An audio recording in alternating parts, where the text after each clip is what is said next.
আরেকবার দিল্লির ছবিতে নজর রাখতে হবে, তার কারণ সংসদে ভাষা বিক্ষোভ, বাংলা ভাষার অপমান মানছি না, এই প্ল্যাকার্ড নিয়ে স্লোগান তৃণমূল সাংসদদের। আমার সঙ্গে মৈত্রী রয়েছেন। কি অবস্থা মৈত্রী, কি দেখতে পাচ্ছ? দেখো, আজকে সংসদের অধিবেশন শুরুর আগে 10:30টার কিছু আগে তৃণমূল সাংসদরা তারা একজোট হন সংসদ চত্বর একেবারে মফস্বলের সামনে, এবং সেখানেই প্ল্যাকার্ড হাতে বাংলার অপমানের বিরুদ্ধে তারা আবারও সরব হয়েছেন। বাংলার অপমান মানছি না, এই স্লোগান তারা দিতে থাকবেন, এবং একই সঙ্গে হাতে বাংলায় লেখা, অর্থাৎ বাংলা বাঙালির অসম্মান নিয়ে যে ঘটনা ঘটছে তার বিরুদ্ধে পোস্টার করা ছিল, এবং তারা সেই পোস্টার হাতে নিয়ে তারা স্লোগানিং করেন, এবং বাংলা বাঙালি ইস্যুতে আজ ফের সংসদ চত্বরে সরব হন তৃণমূল কংগ্রেস সাংসদরা। ধন্যবাদ মৈত্রী। বাংলা ভাষাকে যেভাবে অপমান করা হচ্ছে, যেখানে যেখানে বিজেপি রাজ্য আছে সেই সমস্ত বিজেপি রাজ্যে বাঙালিদের যেভাবে অ্যারেস্ট করা হচ্ছে এবং বাঙালিদের যেভাবে জেলে ঢুকিয়ে দেওয়া হচ্ছে এবং বলা হচ্ছে বাংলা ভাষা কোনো ভাষাই নয়, আমরা তার বিরুদ্ধে প্রতিবাদ করছি। বিজেপিতে যারা এমপি হয়েছে বা পশ্চিমবাংলা থেকে, তাদের তো শিরদাঁড়া নেই। এই বাংলাকে যখন অপমান করছে তাদের বলার মতো ভাষা নেই।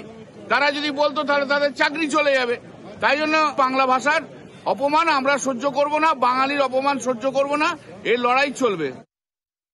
বাংলার স্বাধীনতা সংগ্রামীদের, বিপ্লবীদের, নেতাজি সুভাষচন্দ্র বসুকে যদি অপমানিত সবচেয়ে বেশি কেউ করে থাকে তার নাম হচ্ছে কংগ্রেস।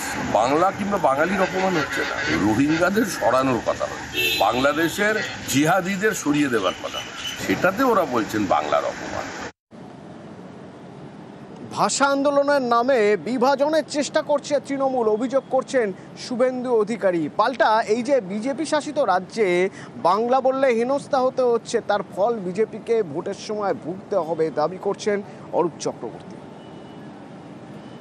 ये लोग भाषा के नाम पर हिंदू को तोड़ने का कोशिश कर रहा है। तुम हिंदी स्पीकिंग, तुम बाहरी।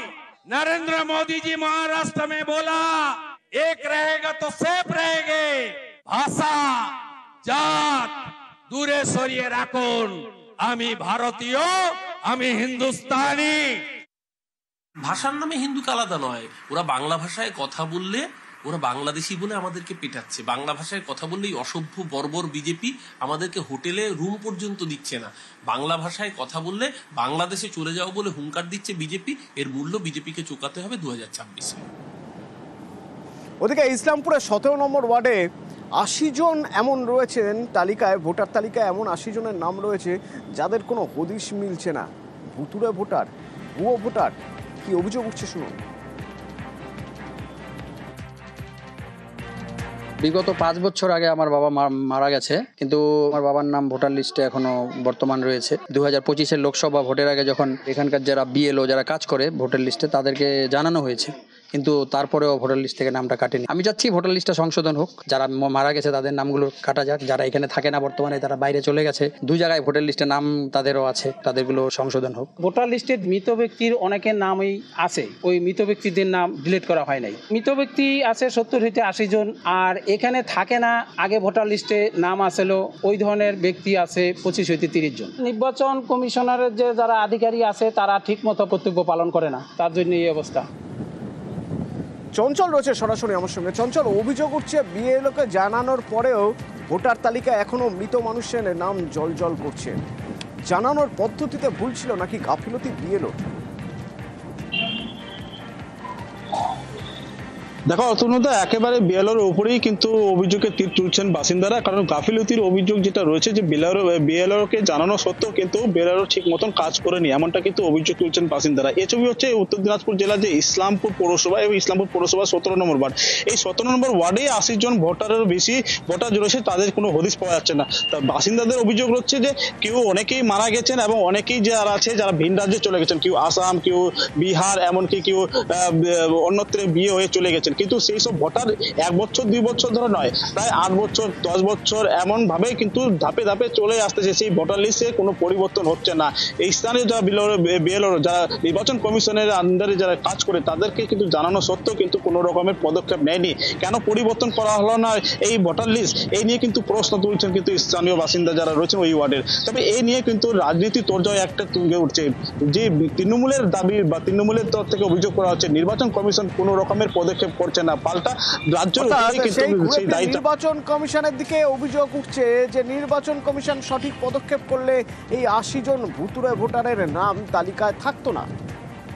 আমি তো নির্বাচন কমিশনার, ওনারা তো বেলোর দিয়েছে, বেলোর তো জানে যে এদের ভোটারগুলো আসাম চলে গেছে, বিহারে চলে গেছে, কেউ মারা গেছে, সেই ভোটগুলো কাটা উচিত, কিন্তু ওরা কেন কাটে নাই সেটা তো নির্বাচন কমিশন বলতে পারবে। আমরা তো লিস্ট করে দিয়ে দিচ্ছি, গাফিলতিরা নির্বাচন কমিশনে যাবে, বেলোর তো ওদের আন্ডারেই। আমরা তো বেলোকে বলেছি যাদের নাম আছে তাকে তোমরা বাদ দিয়ে দাও, কিন্তু বাদ দিচ্ছে না। আর এ নিয়ে শুরু হচ্ছে রাজনৈতিক চাপানুতো। এটা তো ইলেকশন কমিশন অফ ইন্ডিয়ার দায়িত্বতে আছে। কতগুলো ভোট ডেড আছে, কতগুলো ভোট শিফট হচ্ছে, কতগুলো ভোট আপনার ট্রান্সফার হচ্ছে, এটা তো ওর ডাটা। উনাকে তো ডাটাটা পাবলিশ করার দরকার। যতগুলো ভুয়া ভোটার আছে বা ভোটার লিস্টে ডিলিট হয়নি, এটা দায়িত্ব ওদের। ওরা তো অর্ডারও করছে না, দেখাচ্ছ না, কিছু বলছো না। এখানে যারা নির্বাচনের কমিশনের কাজটা দেখাদেখি করছে, মানে রাজ্য সরকার যাদেরকে নিয়োগ করেছে তারা এই কাজটা করেছে, এবং সেটা সম্পূর্ণ এখানে শাসক দলের যারা নেতা আছে তাদের ইশারাতেই তারা এই কাজগুলো করেছে, এবং এই ভোটারগুলোই পৌরসভাতে শাসক দল এদেরকে বাইরে থেকে নিয়ে এসে ভোটটা দেওয়া। এইটা সম্পূর্ণ তাই শাসক দল যাদেরকে নিয়োগ করেছে সেই সব দুর্নীতিবাজ বিএলওরাই এই কাজটা করেছে। ভারতীয় বাবার বাংলাদেশি ছেলে, এই প্রশ্ন উঠছে তার কারণ দেখা যাচ্ছে যে আদতে বাংলাদেশের বাংলাদেশের নাগরিক, হ্যাঁ, তার ভোটার তালিকায় তার নাম, এবং সেখানে বাবা সাজানো হয়েছে ভারতীয় একজনকে, এবং বাবা সাজিয়ে ভোটার আধার সব বার করে ফেলেছে। বেল্লাল গাজী বছর কয়েক আগে বাংলাদেশ থেকে এসে এখানে হিঙ্গলগঞ্জে বাস করছিল। তো হিঙ্গলগঞ্জের আমজাদ গাজীকে বাবা দেখিয়েই জালিয়াতি করে। এরপর যখন খবর জানাজানি হয়ে গেল তখন বেল্লাল বেপাত্তা, আর বাংলাদেশি নাগরিক মানলেন বেল্লালের স্ত্রী। আমি তো এসেছি এসেছি, আমার স্বামী এখানে অনেক বছর আছে। আপনি ক বছর এসেছেন? প্রায় 1.5 বছর। বেল্লাল গাজী ভোটার কার্ড কি করে করলো? আমি জানি না, আমি এসেছি, আমি ওই পারে ছিলাম, যেহেতু আপনারা বলতেছেন, তো আমার এখন তো কে চলতেছে। মানে আপনি স্বীকার করছেন আপনি বাংলাদেশি? জি। না, স্বামী বাংলাদেশের থেকে কদিন আগে এসছে? 3 বছর আগে? না স্যার, অনেক বছর আগে এসেছে। বাংলাদেশে কোথায় বাড়ি? এটা হচ্ছে কালীগঞ্জ থানা। আপনার স্বামীর আদি বাড়ি কোথায়? ওটাও কালীগঞ্জ থানা। হিঙ্গলগঞ্জের 4 নম্বর সান্ডেলবিল এলাকায় বেল্লাল গাজী নামে এক বাংলাদেশি, সে অনুপ্রবেশকারী, সে এখানে এই 4 নম্বর সান্ডেলবিল এলাকায় এসে রীতিমতো বসত বাড়ি করেছে। আমরা এক্ষুনি দেখাবো সেই বসত বাড়ি করেছে, দেখুন সেই বসত বাড়ি।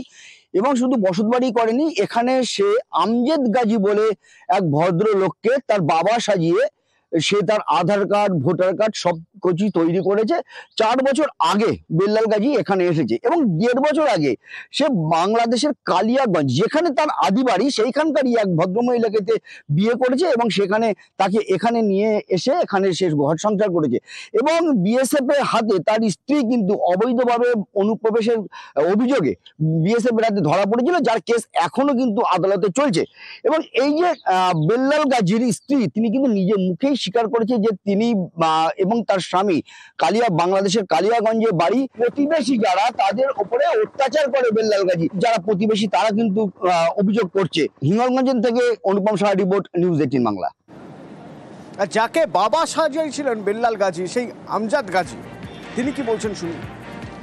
অন্য এক লোকে করে দিতে, এই আমাদের এখানকার লোক, সে পয়সার বিনিময় হয়েছে। হ্যাঁ, আপনি জানেন না? নাকি? আমি জানতাম না, এই জন্য আমি সিদ্ধান্ত নিয়েছি যে এবার ভোটার লিস্টটি নতুন হবে 26 সালে, কেটে কুটিয়ে সব। আধার কার্ড কেন, তোমার ওই পাসপোর্টও তৈরি করেছে 20,000 টাকা দেয়। কাকে দিয়েছে? মাহমুদ আলী। মাহমুদ আলী? আমি জানতাম না। আমার ভোটার কার্ড, আধার কার্ড ওর হাতে যাবে কি? মোবাইল বেলার অফিসে কাজ করো, ওই দোকান হয়, ওই থেকে পাসপোর্ট এটা সেটা ওটা নানান সব করে দেয়। কারণ এখানে একটা চক্র চলে আর কি। পরে আমি তখন জানতে পারলাম, এরকম করলি কেন তুমি? আপনার কোনো কেউ হয় না বেল্লাল গাজী? না। বাংলাদেশি বেল্লাল গাজী ভারতীয় ভোটার আধার সব তৈরি করে ফেলেছেন। প্রতিবেশীরা বেল্লালের উপর বেজায় বিরক্ত, কারণ বেল্লালের দুর্ব্যবহার। আদতে ছেলেটা খুব একটা সুচারু নয়, আশপাশে মানুষের সঙ্গে খুব একটা ভালো ব্যবহারও রাখে না। এ নিয়ে আশপাশে প্রায় ওর সঙ্গে ঝামেলা ঝক্কিও হয়ে থাকে। আমজাদ গাজীর বাচ্চা কাচ্চা শুধু বোধহয় একটা মেয়ে আছে, কিন্তু ছেলে বেল্লাল না, বেল্লাল বাংলাদেশি। ও তো বাংলাদেশিও শুনেছি, ওখানে বউ আছে, বাচ্চা আছে। আচ্ছা, ওর বউকে কি কিছুদিন আগে পুলিশ ধরেছিল? হ্যাঁ, ধরেছিল। কেন? আসতে গিয়ে ধরেছিল বর্ডার থেকে। ও বাংলাদেশি বলে? অভিযোগ প্রমাণ হলে কড়া ব্যবস্থার আশ্বাস পঞ্চায়েত প্রধানের। পর্যন্ত আমার কাছে এরকম সংবাদ নেই। যদি এরকম ঘটনা হয় সে তদন্ত করে তারপরেই এর প্রত্যুত্তর দিতে হবে। বাংলাদেশের মানুষ যদি হয় তার আইনের ব্যবস্থা গ্রহণ করতে হবে, যেটা নিয়ম আছে।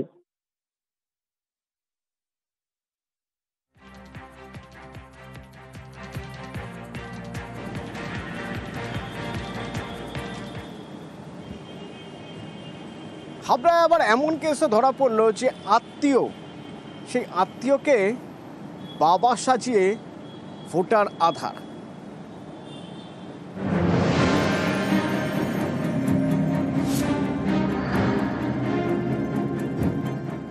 দেগঙ্গার ভোটার তালিকায় বিশু দত্তের নাম, বাবার নাম লেখা বিকাশ দত্ত। অভিযোগ, এই বিকাশ দত্ত আসলে বিশু দত্তের বাবা নন, আত্মীয়। আত্মীয়কে বাবা দেখিয়ে ভোটার তালিকায় নাম তুলেছেন বাংলাদেশি বিশু দত্ত। নিজে তার স্বীকারও করেছেন। এখানে আছি আমি প্রায় 9-10 বছরের মতন হবে। তো এসে আমি এখানে লোকের দোকানে কাজ করেছি। এই যে এখানে বিমল আছে, সেও মনে করেন বাংলাদেশে, এ সম্পর্কে আমার ভাইয়ের মতন হয়। তোর সহযোগিতা আমি এই দোকানটা করেছি। ভোটার হয়েছে আমার শ্বশুরের ঠিকানা দিয়ে, হ্যাঁ, জায়গার কাগজ দিয়ে আমি ভোটার হয়েছিলাম। মানে আপনার বাবা শ্বশুরকে আপনি বাবা সাজিয়ে দেন? হ্যাঁ। কারা করে দিয়েছিল? এখানে আমি ভিডিও অফিসে নিজে যেয়ে করেছিলাম। কয়েক বছর আগে বাংলাদেশ থেকে ভারতে আসেন বিশু দত্ত। তারপরে আত্মীয়কে বাবা দেখিয়ে ভোটার তালিকায় নাম তোলেন। তারপর থেকে তিনি হাড়োয়া বিধানসভার ভোটার। আপনার বাংলাদেশে কবে এসেছেন? আচ্ছা, 2002 সালে। 2002 সালে এসেছেন? আপনি ভোটার হয়েছেন না শুধু আপনার স্বামী ভোটার হয়েছে? ওর হয়েছে। এই একই বিধানসভার একটি বুথে 14 জন ভুতুরে ভোটার রয়েছেন, এমনটা দাবি পঞ্চায়েত সদস্যের। দেখেছি এখানে দুজন আছে, যেমন সুমিরানী দাস আর বিশু দত্ত। এদের বাংলাদেশেও মানে ভোটার আছে, এখানেও ইন্ডিয়াতেও আছে। তো আর 14 জন যেমন আছে তাদের মানে কোনো অস্তিত্ব নেই এখানে। এরা কি সব কি মনে হয় বাংলাদেশী? হ্যাঁ,